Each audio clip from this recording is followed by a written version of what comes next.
cars are moving a little bit, little by little. But basically, it's a huge traffic right here.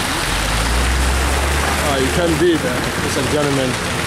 New York City traffics are stored, the planes are now flying at this point in time, and it's gonna be harder as time goes on. That's what that is.